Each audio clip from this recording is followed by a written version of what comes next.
Genprop, location de courte durée d'appartements meublés à Genève, vous présente le bol d'or Mirabeau.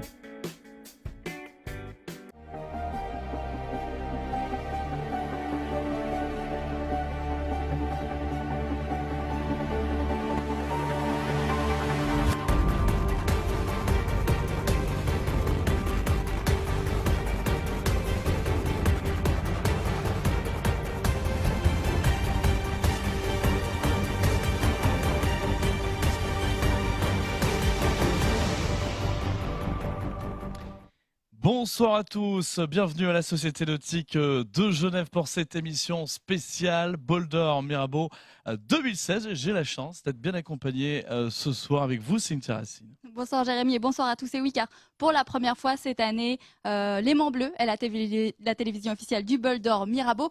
Nous délocalisons donc nos émissions ce soir ici à la Nautique, demain et encore vendredi. Et samedi, émission spéciale dès 9h30 pour suivre le départ à 10h et puis un pointage sur les résultats chaque heure jusqu'à l'arrivée. Jusqu'au peut-être au bout de la nuit. En tout cas, on aura l'occasion effectivement d'en parler avec les navigateurs dans quelques instants. Dans cette émission spéciale, bien sûr, de la voile, mais pas seulement. Nous parlerons athlétisme et rugby en fin d'émission. Mais avant cela, place à nos invités, une belle brochette d'invités, je crois qu'on peut le dire ce soir, que vous pouvez découvrir à ma gauche.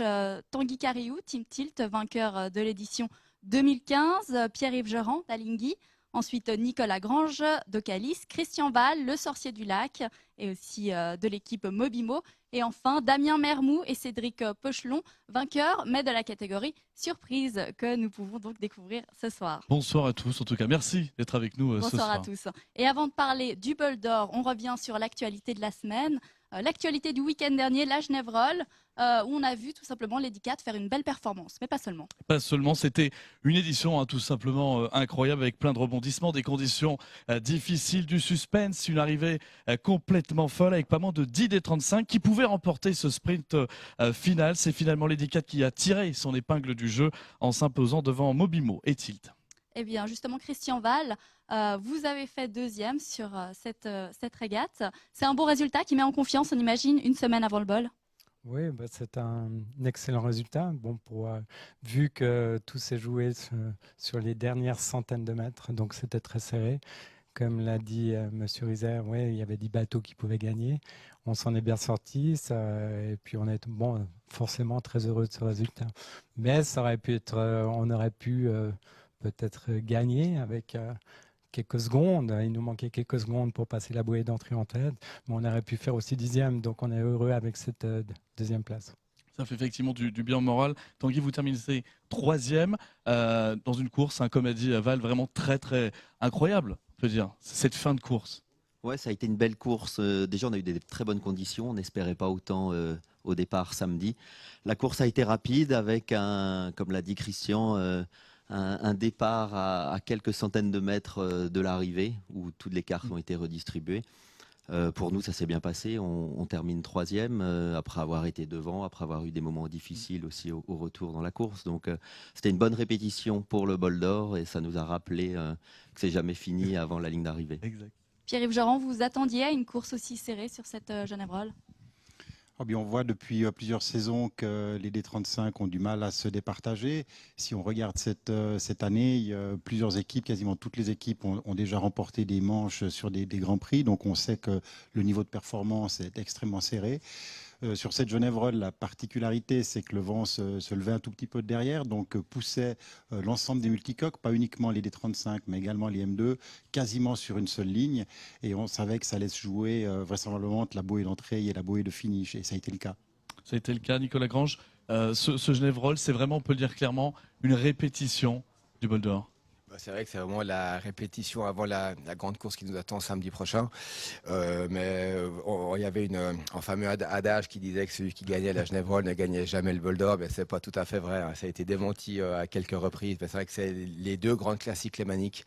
Et on a toujours autant de plaisir à participer aussi bien à la Genève Roll qu'au Bol d'or. Christian Val, c'était des conditions météorologiques compliquées quand même sur cette Genève Roll. Je dirais que l'arrivée était assez compliquée et puis tout le retour était compliqué vu qu'on était sur une ligne, tous les bateaux, et que le vent nous rattrapait. Donc c'était assez surprenant. Donc on reprenait la tête, on repassait 5e et il y a eu vraiment des changements de situation majeur depuis Nernier, donc sur les 20 derniers kilomètres de course. Donc c'est un stress, c'est beaucoup de concentration.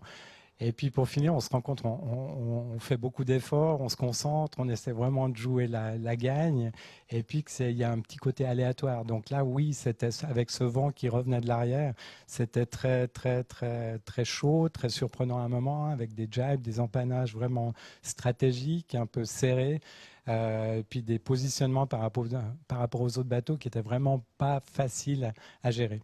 Damien Mermoux, vous y étiez aussi hein, sur cette Genève-Roll. Vous avez vécu aussi ce côté aléatoire? Bon, nous, c'est un petit peu différent. On navigue sur surprise, même si c'est un bateau performant. Ça reste quand même un support qui est beaucoup plus lent que les autres. Donc, on fait 3 ou 4 fois le temps pour une Genève-Roll. Donc, on part un petit peu plus pour une aventure, donc, sans parler du bol.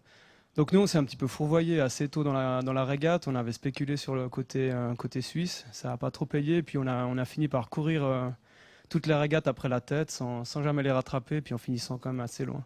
Mais on finit 9h30, donc pour une Genève-Roll en surprise, c'est honorable. Et c'est aussi l'occasion de faire les derniers réglages avant le bol d'or? Ouais, de rôder l'équipage, de se remettre un petit peu en jambes, parce qu'on navigue un petit peu moins souvent que les gens qui sont professionnels de la voile. Donc c'est pas mal de se relancer, de remettre tout le monde dans le tempo, et puis on a fait aussi mal que l'année passée, donc c'est assez positif pour le bol. On va passer à la suite. Peut-être, Jérémy, il reste donc 4 régates hein, dans le championnat des D35, après donc le Grand Prix Realstone de Versoix. Exactement, on va voir d'ailleurs hein, sur les images le calendrier, les résultats, le classement avec le très bon week-end hein, pour Lady Cat, vainqueur de la Genève-Roll, mais aussi du Grand Prix Realstone à Versoix. Le D35 jaune et noir est seul en tête du classement général avec 3 victoires en 4 étapes. Derrière Lady Cat avec déjà 8 points de retard. On retrouve Team Tilt suivi d'Alinghi, alors qu'il reste encore bien sûr le bol d'or et 3 épreuves en septembre. Tanguy Carréou, Tilt a remporté le championnat des D35 l'année dernière. Cette année, c'est Lady Cat hein, qui est sur le haut du classement. Qu'est-ce qui a fait la différence peut-être selon vous cette année?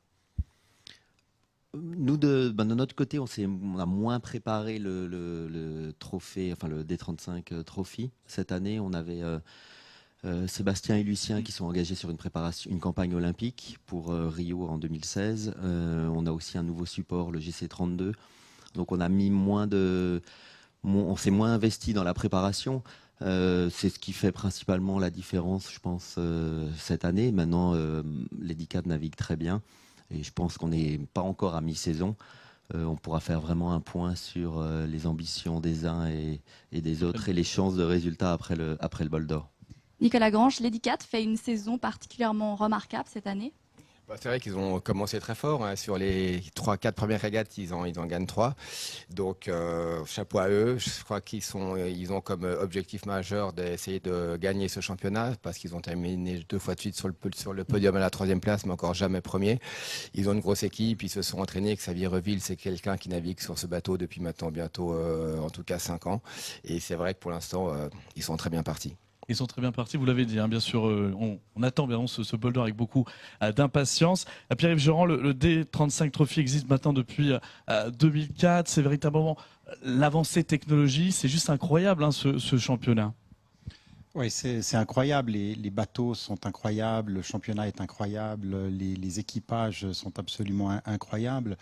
Chaque année, on le dit, c'est une série qui est extrêmement serrée, chaque détail a son importance, c'est une série monotype, tous les bateaux sont identiques, c'est pas le matériel qui fait la différence, la vraie différence, mais bel et bien les équipages, les hommes et les quelques femmes qui font partie également de certains équipages.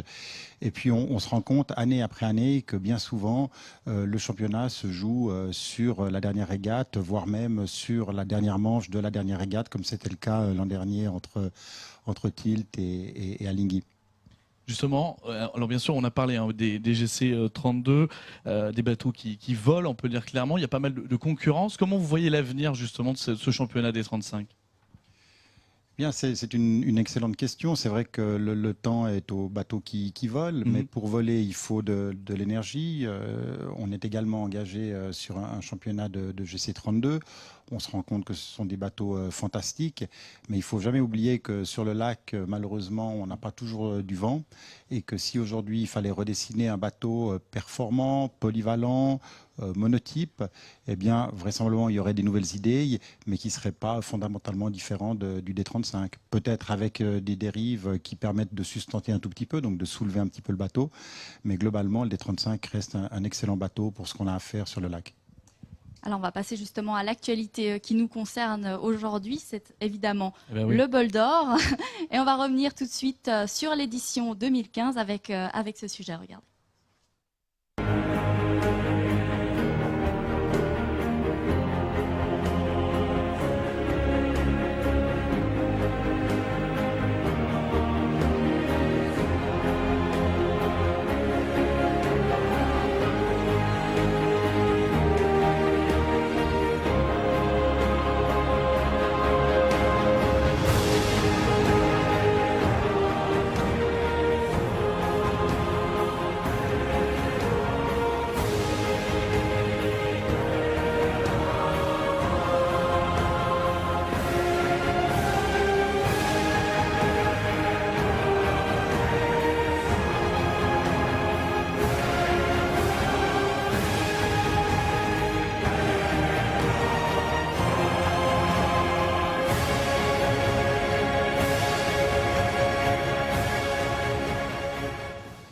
Magnifique image, bien sûr, illustrée en musique pour se rappeler cette édition 2015 avec une finale incroyable, ce finish avec Alinghi. Quand vous revoyez ces images, je pense beaucoup d'émotions. Ouais, c'est des bons souvenirs. Ça nous ramène à l'année dernière. Il y avait eu un super finish. Ça c'était bien. On avait bien terminé pour nous. Peut-être que Pierre-Yves n'aura pas C'est différent là. Pour lui. le même ressenti, mais ça avait été une belle régate animée.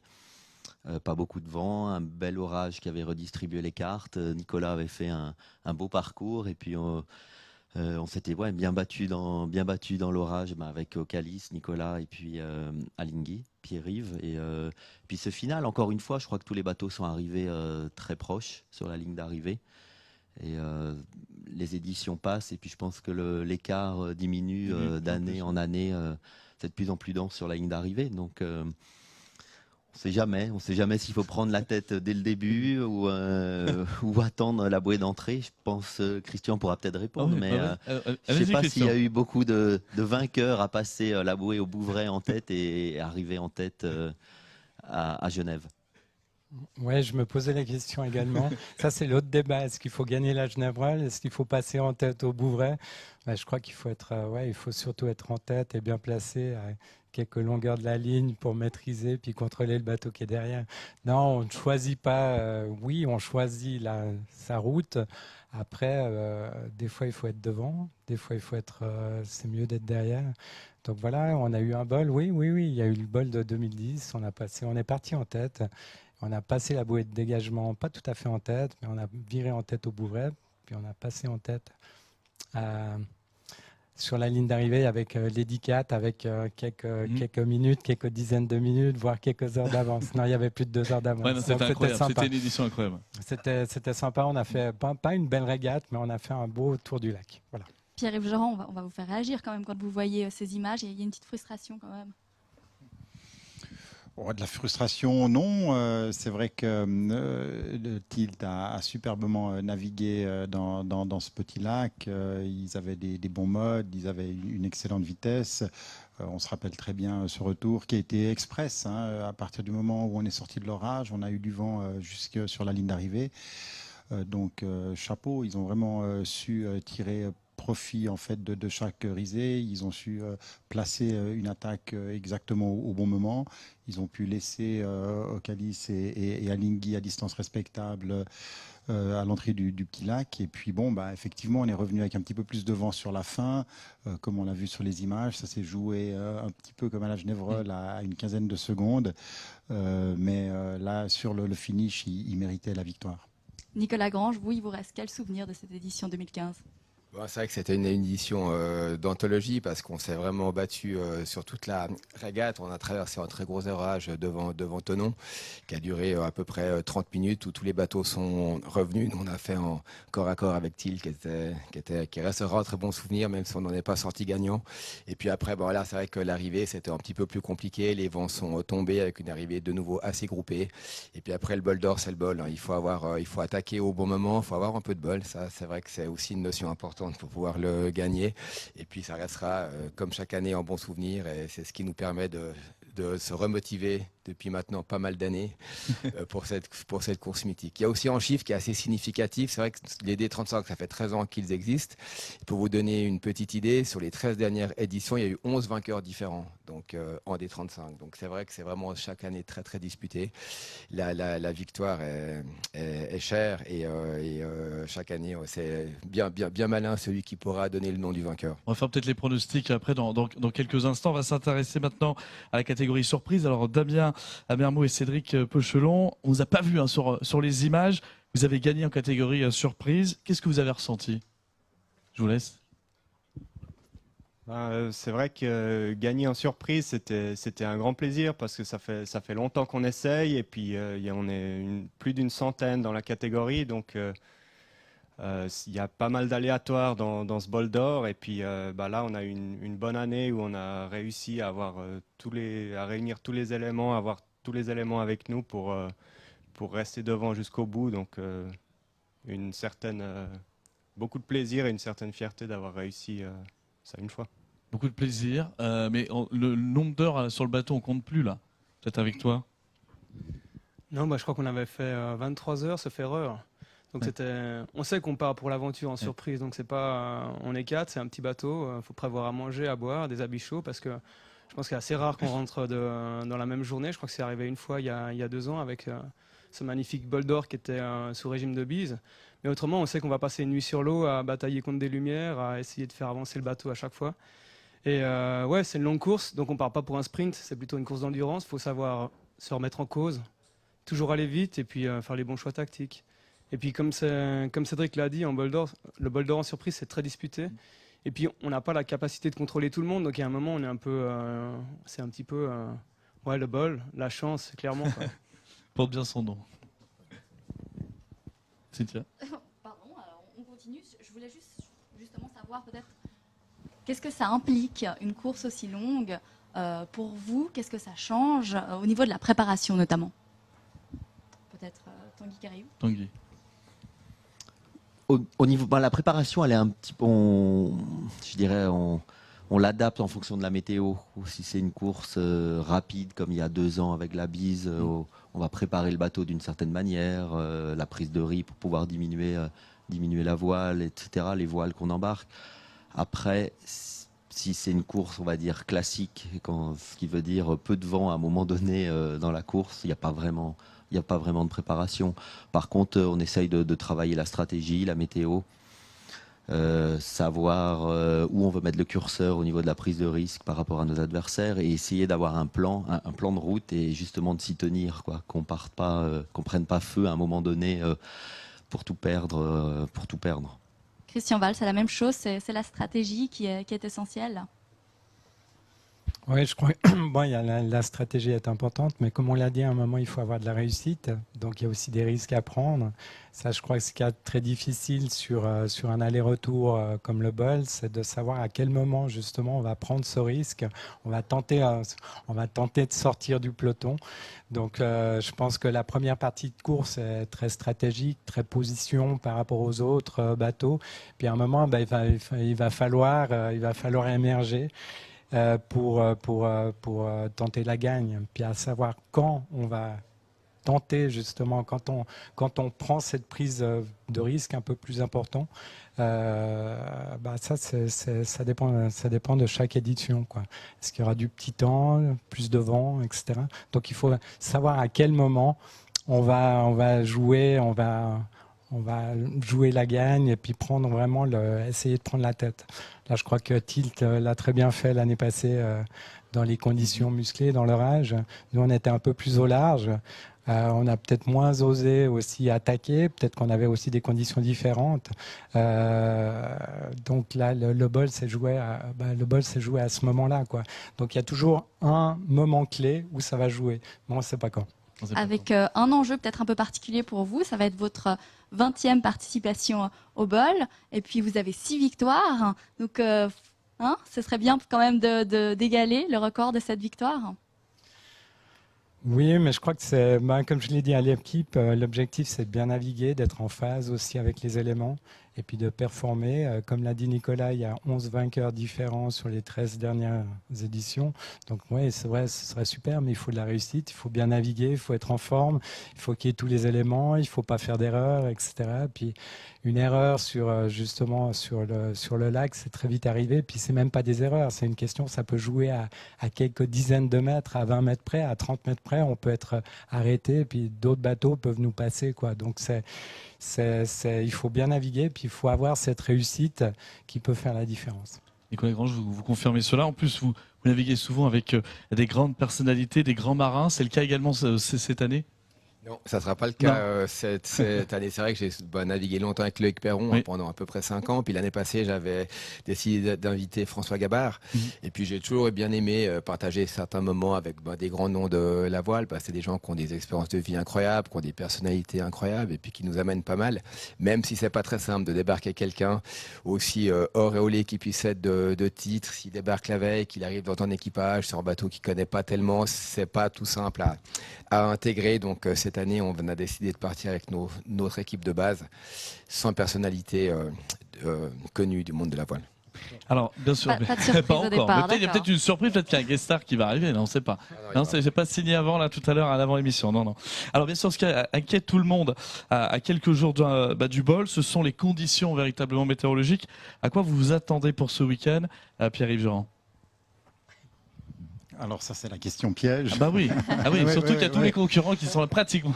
Oui, on a parlé du plan de route. Ça m'intéresserait de connaître la feuille de route de Tanguy, savoir à quel moment Christian va placer son attaque.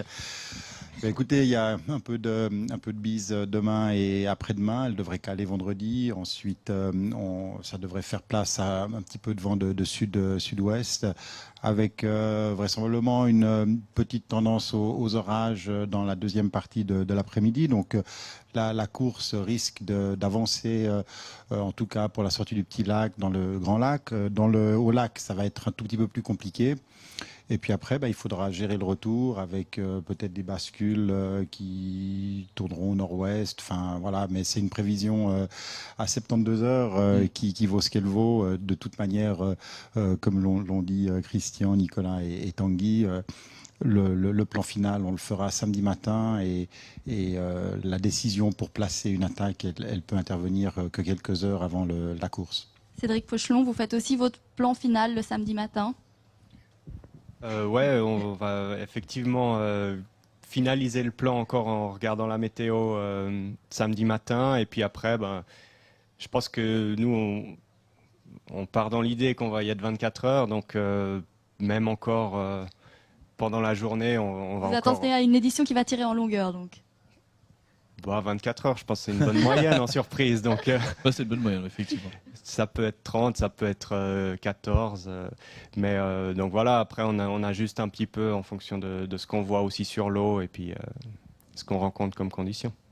Nicolas Grangeon, on l'a dit, ce sera peut-être une édition qui risque de tirer un petit peu en longueur. On attend à estimation, là, on est quoi, à 12 heures, 13 heures à l'heure actuelle pour les premiers? Nous, en D35, c'est vrai que quand c'est une édition rapide, on va mettre entre 6 et 8 heures. Quand c'est une édition lente, on va dire entre 12 et 15. Et puis là, c'est vrai que 12 heures, si les surprises font 24, on peut dire 12 heures. Donc, on va dire entre 10 et 12. Donc, ça veut dire que si on part à 10 heures le matin, on devrait arriver, j'espère, entre 7 heures et 10 heures du soir. Si les prévisions se confirment maintenant, c'est vrai que ça peut durer plus longtemps. Comme ça peut aussi être un peu plus rapide, parce qu'à la Genevois, ils annonçaient relativement peu de vent. Puis on a quand même eu 10 nœuds tout le long quasiment, donc on peut avoir des bonnes surprises. On aurait eu l'occasion véritablement de vous faire vivre, on le rappelle, ce bol d'or Mirabeau 2016, ma chère Cynthia, depuis 9h30 jusqu'à l'arrivée, donc 23h, allez, ou même 19h. Exactement, mais c'est ça qu'on aime. Alors, sur la stratégie, je sais que vous n'allez pas tout nous dévoiler, peut-être même rien du tout. Rien du tout. Mais Pierre-Yves Joron, ça va se jouer sur quoi? Sur des détails, encore une fois? Certainement. Certainement sur des détails.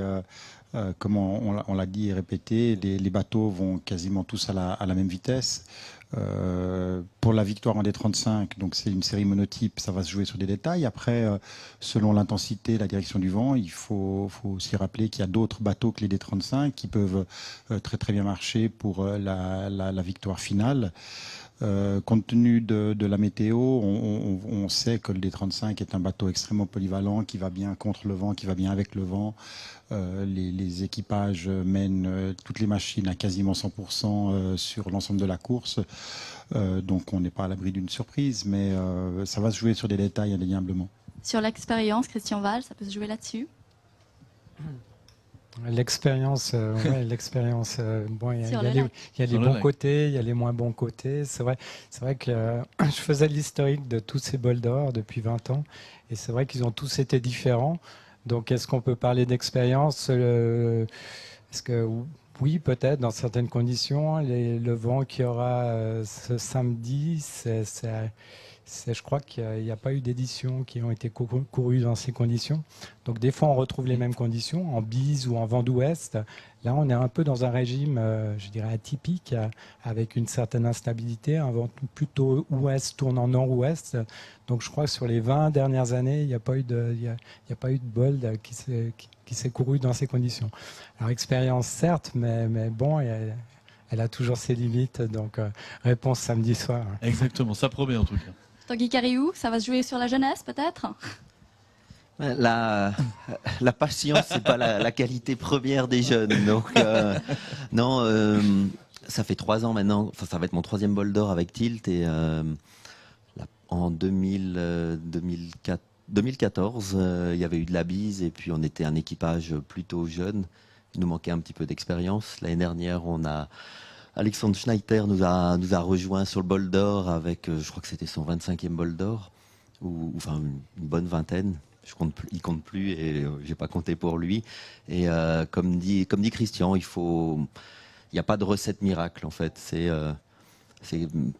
pour moi, ce que je dis aux jeunes qui partent avec nous, c'est un peu une course de vélo, quoi. Faut choisir la bonne échappée. Seulement, on sait jamais si l'échappée elle aura lieu à Versoix à l'aller, ou si elle aura lieu à Versoix au retour, quoi. Donc il faut être en stand-by, et faut être prêt à rester dans le peloton et puis choisir la bonne échappée.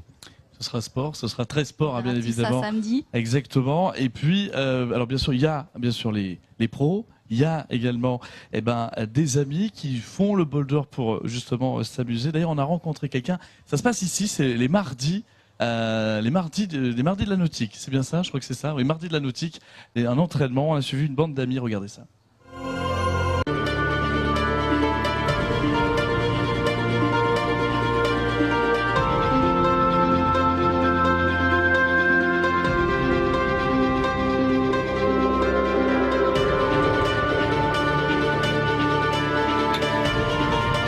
Le team qu'on a là, c'est donc un team amical, sympa, des amis. On fait de la régate pour se faire plaisir, puis aussi pour faire des bons résultats. Donc on est entre 5 et 7, ça dépend des régates. Aujourd'hui on sera 5.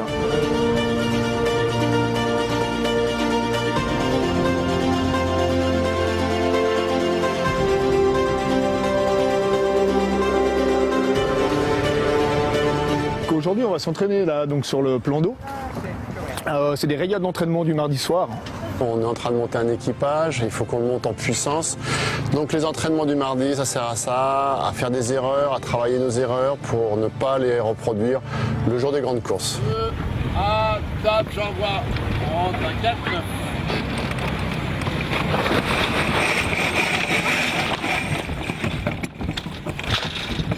Nous, ce qui nous unit, c'est la voile et c'est la compétition avant tout. Et puis le fait qu'on soit des gars, des filles et tout ça, ça fait partie du truc, mais ça pose pas de problème, on s'entend bien.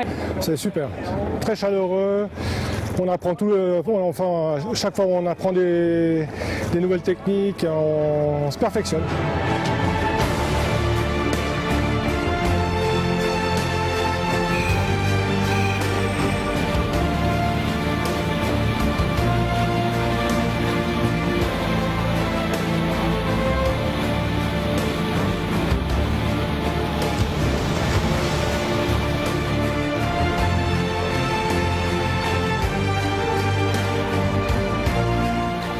Très belle course, le bol d'or, avec un côté tactique très important, un côté présence, engagement très fort.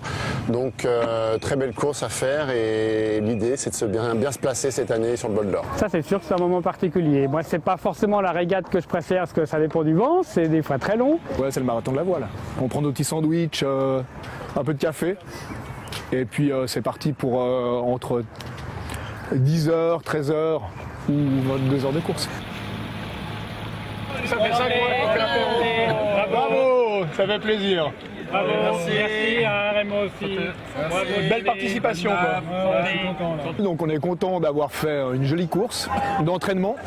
Et puis on a essayé une nouvelle voile aujourd'hui, une voile d'occasion qu'on va racheter. Histoire de changer un peu de garde-robe comme on dit sur les bateaux. Vous avez fait quoi, vous savez? Bon, on a fait premier, on a surprise. Bah oui. Damien Mermoux, ça vous rappelle des souvenirs quand vous voyez ces images? Ouais, tout à fait. Donc nous, on n'est pas des pros, on fait ça pour le plaisir. Encore que j'espère que les pros font aussi ça pour le plaisir. Mais donc sur notre bateau, à la base, avant de naviguer, on était déjà des potes pour la plupart. Donc ça donne une ambiance de navigation qui est assez sympa. On a appris à naviguer ensemble. On n'a pas de souci de communication, ça veut dire qu'on peut tout se dire à peu près. Il y a toujours une bonne ambiance. Il n'y a pas un mot plus haut que l'autre et c'est vraiment une ambiance qui est hyper cool. Donc avant de partir pour régater, c'est aussi de passer un bon moment sur l'eau. Puis c'est le principal. Pierre-Yves Jorand, le côté populaire de cette course, c'est aussi ce qui fait son charme. C'est sûr, c'est une épreuve, il y a 550 participants, il y a des professionnels, des champions olympiques, des champions du monde, des vainqueurs de la Coupe de l'Amérique, mais il y a une masse de gens qui participent à cette épreuve avec des ambitions différentes. Il y en a beaucoup qui se battent pour des victoires de classe. C'est vrai qu'on parlait de la classe des surprises, qui est la plus grande classe représentée au départ du bol. Donc les participants en surprise ont énormément de mérite et de gagner, ça doit être super difficile, comme on l'expliquait. Mais il y a aussi toute une masse de personnes qui participent à la fête pour passer un moment sur l'eau, de convivialité, de pouvoir se mesurer avec des bateaux plus rapides, avec des équipages plus professionnels. Cédric, justement, on parle de convivialité. Qu'est-ce qui vous plaît dans cette course ? Alors, je pense que ce qui est plaisant, c'est déjà le nombre de bateaux. On sait qu'on va faire le tour du lac avec, typiquement en surprise, on en aura toujours 10 à côté de nous pour se mesurer, voir se tirer la bourre tout au long de la course. Et ça, c'est pour l'aspect nombre de bateaux. Puis après, ce qui est génial, c'est de passer une journée complète sur l'eau. C'est vrai qu'autrement, on n'a pas forcément l'occasion dans d'autres régates et aussi d'aller dans le haut lac. Donc, on va passer la nuit sur l'eau, normalement ça va être le cas. Et puis c'est des moments de navigation qui sont un peu différents de ceux dont on a l'habitude. Et puis c'est ça qui fait son charme, je pense. Nuit blanche ou vous faites des petites micro-siestes? Pas le temps. Ça dépendra un peu de la situation. Nicolas Grange, il y a un moment particulièrement magique pour vous dans le bol d'or? Il y en a plusieurs. C'est vrai que le départ est un très beau moment avec ces 550 bateaux qui s'extirpent péniblement de la ligne de départ, souvent dans des conditions très peu ventées. Le passage du Bouvray, c'est souvent aussi des très belles images avec souvent des gros orages, des montagnes chargées assez noires et puis cette barge orange qui ressort du fond du lac.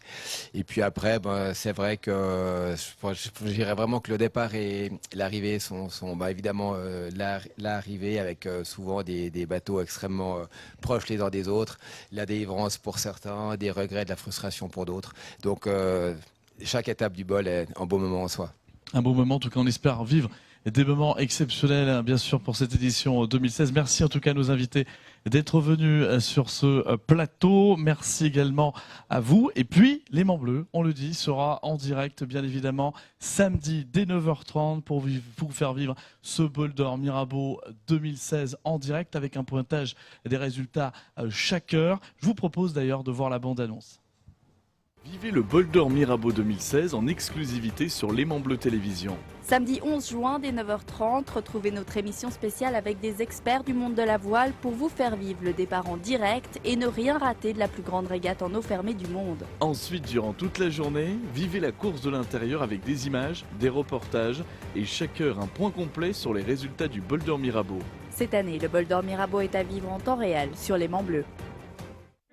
Genprop, location de courte durée d'appartements meublés à Genève, vous présente le Bol d'Or Mirabeau. Et ce samedi, bien sûr, il y aura de la voile, mais il y a également quantité d'autres événements sportifs. Il y en a un à ne surtout pas rater. Ça se passe bien évidemment au bout du monde. Athletica Genève, la 29e édition. On en parle avec vous, Pascal Turner, directeur de ce meeting. Cette année, à 2 mois des Jeux, on n'a jamais vu un aussi beau plateau à Genève. Exactement, on est surpris nous-mêmes parce qu'on sait que la piste est très attractive, que Genève est très attractive parce qu'on a un aéroport international qui permet à des gens du monde entier, en tout cas de l'Europe entière, de venir à Genève. Mais cette année, on remarque qu'on est vraiment en année olympique et que de très très nombreux athlètes et certains des meilleurs athlètes européens doivent encore se qualifier pour les Jeux olympiques et ils ont choisi Genève pour venir tenter le coup pour certains pour la première fois cette saison. Et les temps forts, évidemment, cette année, ce sont les sprints, avec pas moins de 18 équipes nationales présentes, et avec notamment une délégation britannique très importante. Oui, ça c'est une des particularités d'Athletica Genève. On a toujours misé sur les sprints. Depuis quelques années, on organise systématiquement chaque année des relais 4 x 100 mètres. Et là, c'est les fédérations nationales qui viennent avec leurs équipes nationales. Et là, les Britanniques régulièrement jouent le jeu. On a souvent les Italiens, les Français. Et en général, on a 3, 4 équipes nationales, en plus des Suisses, qui viennent à Athletica Genève. Là, on en a 18, c'est incroyable. On va devoir organiser 2 courses hommes et 2 courses dames, rien que pour les relais 4 x 100 mètres. Ça promet. Il y a également quantité de stars, notamment le champion du monde 2013 sur 110 mètres haies, Ryan Wilson, ou encore Richard Kilty, champion du monde sur 60 mètres. Comment vous faites pour les attirer tous ici, en plus sans cachet, ils viennent gratuitement? Ouais, c'est une de nos particularités. Athletica à Genève a un meeting qui a toujours voulu véhiculer certaines valeurs, notamment d'être un meeting ouvert. Vous savez que la plupart du temps, les grands meetings, vous avez 8 coureurs de 100 mètres au départ, et puis c'est tout. Nous, on organise 8, 9, peut-être 10 séries de 100 mètres, parce qu'on veut rendre service aux athlètes qui ont, comme je l'ai dit, un besoin de se qualifier cette année, non seulement pour les Jeux de Rio, mais en plus, il y a des championnats d'Europe à Amsterdam. Donc, on organise quasiment autant de courses qu'il est nécessaire pour permettre à ces athlètes, souvent européens, mais également qui viennent du monde entier, pour leur permettre de se qualifier. Et ce qui est intéressant, c'est que derrière ces athlètes de très très haut niveau, que ce soit en sprint, en demi-fond, dans les sauts, dans les lancers, eh ben, cette année, on a une densité qui est absolument incroyable. Avec un budget de 90 000 francs, si je ne me trompe pas, c'est presque un miracle que vous réalisez. Oui, cette année, on a beaucoup de gens qui connaissent l'athlétisme, qui sont en contact avec nous, puis qui sont des managers, qui sont des vrais professionnels de l'athlétisme, contrairement à nous. Nous, on est une organisation d'amateurs. Toute l'équipe qui organise Athletica Genève, on est des bénévoles. Et puis, notre meeting intéresse de plus en plus ces grands professionnels de l'athlétisme. J'ai reçu des coups de fil de grands managers, même le manager de Usain Bolt nous a appelé. Alors, pas pour nous proposer Usain Bolt, je vous rassure. Parce que là, on n'est plus à 90 000 francs. Non, là, on n'est plus à 90 000 francs. Mais, et ces gens-là nous disent, mais c'est incroyable, vous avez un meeting, vous avez un budget de 90 000 francs, puis vous faites un meeting qui vaut 1 million. Et je crois que c'est l'attractivité de la piste aussi qui fait ça. La réputation de la piste du bout du monde est excellente. C'est une installation de la ville de Genève ouverte à tous. Mais ce que les Genevois qui viennent souvent courir sur la piste du bout du monde ne savent pas, c'est que c'est une des pistes les plus rapides du monde. Exactement, on l'a dit que c'est une des pistes les plus rapides. Et justement, il y a 2 athlètes suisses qui sont à la recherche des minima pour les Jeux, notamment Cléa Reuse sur 100 mètres haies. Il lui manque 6 centièmes. Et puis il y a Benjamin Goller en longueur 8,13 m. Il lui manque également 2 petits centimètres pour aller à Rio. Ça, ce sera aussi un temps fort. Ouais, c'est aussi pour les athlètes suisses qu'on organise ce meeting athlétique à Genève. On essaye toujours, il y a Léa Sprunger aussi qui sera là sur 400 mètres haies, et on essaye toujours dans les disciplines où on a la chance d'avoir les meilleurs athlètes suisses présents, comme Léa, comme Benjamin, comme Clélia, mais on essaye toujours d'avoir des athlètes qui sont un tout petit peu meilleurs qu'eux, et en tout cas des athlètes qui sont capables de les pousser dans leur dernier retranchement. Donc cette année, on n'a vraiment pas eu de peine à trouver des adversaires de valeur pour ces meilleurs athlètes suisses. On est vraiment complètement, on a été à un moment donné même submergé. Pour vous dire, pour la première fois de l'histoire du meeting, on a dû fermer les inscriptions dans certaines disciplines, y compris pour des athlètes qui avaient largement les minima de participation. Comme quoi, ça mérite véritablement d'aller faire un petit tour ce samedi entre le Bol d'Or, entre le bout du monde, et puis on en parlera dans un instant du côté des Charpines. Rapidement, quels sont les temps forts à ne surtout pas rater dans ce meeting? Il y en a tellement, je sais. Parce qu'on organise 18 épreuves, donc il y a tous les sauts, longueur, hauteur, perche, triple. Il y a toutes les courses entre le 100 et le 400 mètres, y compris les courses avec les haies. Ça commence à midi, ça dure jusqu'à 18h30, donc vous avez 6 heures de spectacle non-stop. Ce qui est intéressant, ce qu'il faut dire, c'est que d'abord c'est entrée libre, parce que ça aussi on veut que les spectateurs, que les Genevois puissent venir profiter de ce spectacle. Ce qu'il faut dire, c'est que l'athlétisme vu de près, l'athlétisme de haut niveau vu de très près, quand vous avez un garçon qui saute 8 mètres en longueur devant vous, quand vous avez des gens qui passent devant vous en courant à 43, 44 km/h, c'est un spectacle époustouflant qui vaut la peine de venir voir une fois de près. Et puis l'intérêt aussi pour nous, c'est que lors de ce meeting, les spectateurs peuvent se mouvoir librement tout autour de la piste. C'est-à-dire si vous avez envie d'aller voir un moment le saut à la perche, vous pouvez y aller, et puis vous revenez sur la ligne droite pour voir les 100 mètres, enfin ainsi de suite. Pascal Thurner, merci. On rappelle Athletica Genève, Stade du Bout du Monde dès midi. Léa Sprunger à 16h45 si jamais sur le 400 mètres haies. Exactement, de la voile, de l'athlétisme ce samedi, mais aussi du rugby avec la finale du championnat suisse de Ligue nationale au Charpines à 15h entre Genève à Plan-les-Ouates et Nyon. On va en parler avec Gaëtan Hirsch, joueur du Genève Plan-les-Ouates. Comment ça va? Bien, très bien.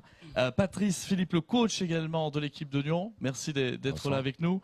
Gaëtan, vous avez battu 18-13 Lausanne samedi dernier en demi-finale. Une victoire pas si facile. Oui, une victoire pas facile. Lausanne, donc il y a deux équipes, donc c'est le Lausanne University Club, qui est toujours une équipe très difficile à jouer, qui est très agressive en défense. On a bien réussi en première mi-temps à prendre le score et ils reviennent très fort en fin de deuxième partie. Et on arrive quand même à rester devant et on se qualifie pour la finale. Alors les Nyonnais ont largement dominé Hermance. Patrice Philippe, est-ce que vous avez fait un match solide, un peu comme votre saison? Un match solide, pas comme la saison. C'est vrai que la saison a été quand même assez belle puisque nous avons eu que 3 défaites. Mais aborder les phases finales, c'est autre chose. C'est une autre préparation. Donc oui, nous sommes contents de cette approche de ce match et comment nous l'avons joué, oui. Gaëtan, vous êtes le tenant du titre, vous devez défendre votre trophée. Guillaume Tell face aux Pirates de Nyon. Quel est votre plan d'attaque le samedi? Alors on va pas pouvoir le dévoiler, on va dévoiler, mais ça va être très spécial. C'est la 4e fois qu'on va se rencontrer cette année, 2 fois en championnat, en demi-finale de coupe il y a un peu moins d'un mois, et là pour une finale de championnat. Comme ça se dit souvent dans le rugby, une finale ça se joue pas, ça se gagne. Ça va être très difficile de part et d'autre de préparer ce match. On se connaît très bien. Chacun on a été voir le match de la demi-finale de l'autre, vu que ça jouait pas le même jour. On va faire comme on fait toujours. On va se resserrer. On va jouer ensemble et le mot ce sera solidaire. Il faudra être solidaire pour gagner une finale toujours. Patrice Philippe, vous n'avez pas gagné le titre de champion suisse depuis 2008. Est-ce que cette année sera la bonne? Je l'espère. Nous allons tout faire pour ramener ce titre. C'est un beau défi pour nous. Genève est favori. Nous, il y a un beau défi d'aller jouer à Genève aussi. Cette année, nous avons été très performants sur l'extérieur. Donc d'un côté, de jouer cette finale à l'extérieur, pour nous, ça peut être aussi une bonne chose. Voilà, donc après, sur une finale, ça se joue un peu. Il y a sur des détails. Auparavant, sur les 5 dernières années, ça sera notre 4e finale. On a perdu 3, ça s'est joué à peu de choses. Je pense qu'on a mûri maintenant, on a grandi, le groupe a évolué aussi. Et on a peut-être pris un peu plus tôt conscience de nos moyens et les capacités d'arriver au bout. Justement, c'est quoi la clé de cette finale pour vous? C'est le mental, vous avez mûri, vous le dites justement? Oui, la clé sur ces matchs-là, c'est le mental. Si on est en finale, et puis c'est la logique aussi de la saison. Entre Genève et Nyon, c'est le premier et le deuxième, donc on se retrouve en finale, c'est une logique. Ça va se jouer sur ces petits détails, la pression du match, les bons choix de jeu, et j'espère aussi un bon arbitrage. Comment est l'état de forme de l'équipe Gaëtan Hirschin? Alors nous, sur la fin de saison, on a dû essuyer quand même pas mal de blessures, mais on a un assez grand groupe et avec des bons mentales pour évoluer toujours avec une équipe très performante. Et ce week-end, on va avoir une grosse équipe pour essayer de soulever ce titre pour la deuxième année de suite. Et vous, Patrice Philippe, l'état de forme de l'équipe? L'état de forme est très bon, puisqu'il y a eu une belle victoire le week-end dernier. Donc ça nous remet un petit peu dans le droit chemin, puisque les 2 matchs précédents, nous avions eu un petit peu une baisse de régime.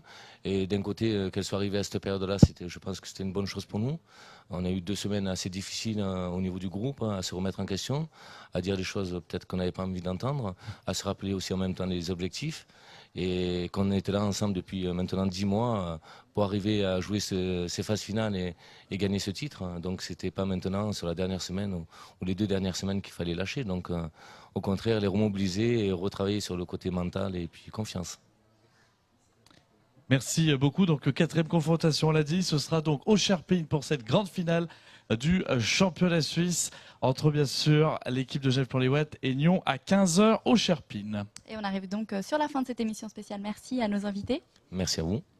Et puis à noter également du hockey sur gazon avec les demi-finales des playoffs entre les Black Boys et Servette au stade de Richmond samedi à 12h30, dimanche à 13h pour le match retour. Enfin, il y a également le traditionnel concours de crête de jeudi à dimanche avec comme temps fort le Grand Prix Rhône Gestion à 11h ce dimanche pour vous dire que ce week-end il est juste incroyable au niveau sport à Genève.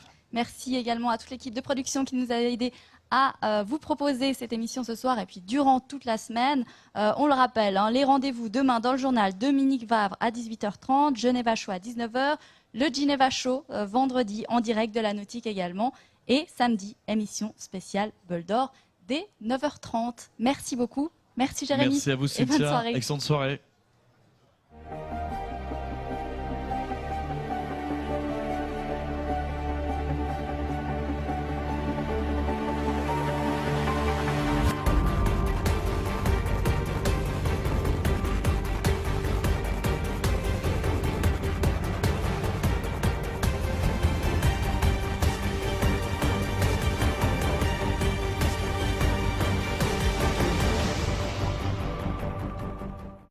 Genprop, location de courte durée d'appartements meublés à Genève, vous présente le Bol d'Or Mirabeau.